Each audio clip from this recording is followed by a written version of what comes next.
Hey everyone, welcome back to Corporate Decoder, where we take a peek behind the corporate curtain and see if these companies are really singing from the same song sheet you might expect them to be, especially when it comes to their money and their plans going forward. Get ready because today we're diving into an 8K filing from T. Rowe Price, OHA Select Private Credit Fund. You might think this sounds like a mouthful, but stick around because we're going to unpack what it all means for investors. And hey, if you enjoy getting the real story from these official documents, make sure you subscribe. Also, we've got a fantastic community over on Discord where we chat about all things finance, and you can find the link in the description below. So what is this all about? Well, on the 22nd of October of 2025, T. Rowe Price OHA Credit Fund, which we'll just call the fund from here on out, decided to share some important news with everyone. It is a current report basically saying, hey, something happened that you need to know about. The big news here, and this is what the filing centers around, is about distributions. Think of distributions like dividends or payouts that a company or a fund gives to its owners, the shareholders. The fund announced regular and also some special, or what they call variable supplemental, distributions for its shareholders. These are for different classes of shares, like Class I, Class S, and Class D common shares. Let's break down the numbers. For Class I common shares, the regular distribution was 20 cents per S share. After a small fee, the net regular distribution was also 20 cents.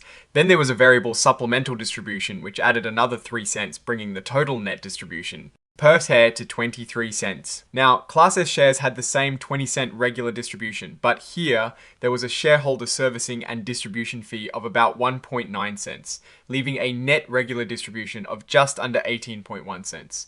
With that extra 3 cents supplemental distribution, Class S shareholders got a total net payout of about 21.1 cents per S share. Class D shares also saw the 20-cent regular distribution. Their servicing fee was a bit lower, just over half a cent, leaving a net regular payout of nearly 19.5 cents. Add in the 3-cent supplemental, and Class D shareholders received a total net distribution of about 22.4 cents. Per share, these distributions are set to be paid out or reinvested, meaning shareholders can choose to get cash or buy more shares with that money by the end of November. But that is not all. The report also gives us a snapshot of the fund's financial health as of the 30th of September 2025. The net asset value, or NAV, per S share for every class of shares was $26.94. This is a crucial number. It is basically what each share is worth based on the underlying assets the fund holds. Looking at the bigger picture, the fund's total net assets were a massive $1.5 billion. The actual market value of everything they've invested in, their portfolio, was even higher at $2.67 billion. Now, like many investment funds, this one uses debt to boost its returns. They had about $1.2 billion in debt. This resulted in a debt-to-equity ratio of around 0.80 times. For every dollar of equity, they owe about 80 cents. This isn't excessively high, suggesting they're using leverage prudently to amplify potential gains, but it does mean there is more risk involved. If their investments perform poorly, the impact is magnified because of this debt. The fund is also actively selling its shares, a process called an offering. They're looking to raise up to a whopping $2.5 billion. They've already sold a significant amount of shares through private placements and this continuous offering. For instance, Class I shares alone have seen over 46.5 million shares issued, bringing in $1.27 billion. That is a huge chunk of their target. Class S shares have brought in $112 million, and Class D shares have added $134 million. These figures represent shares sold up to early October 2025, and the fund plans to keep selling more shares monthly as long as investors are keen to buy.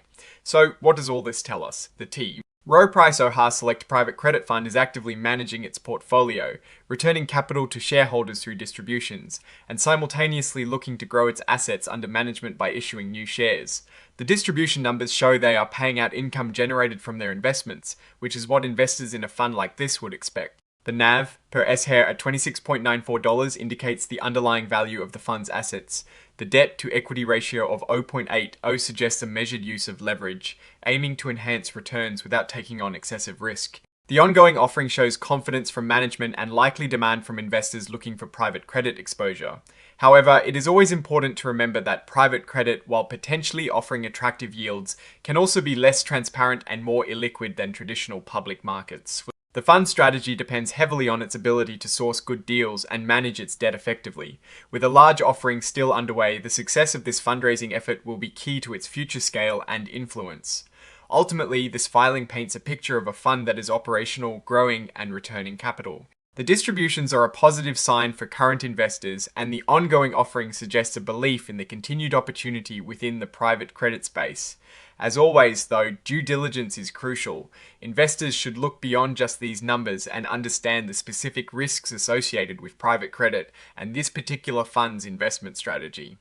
Alright, that is our quick decode of this T. Rowe Price OHA Select private credit fund filing. What is your take on these numbers and what they signal for the company's future? Drop your thoughts in the comments below. If this analysis was valuable, hitting that like button really helps us out, and subscribe for more deep dives into the corporate world. And don't forget to join our growing community over on Discord, linked in the description. Thanks for watching, and we'll see you in the next video.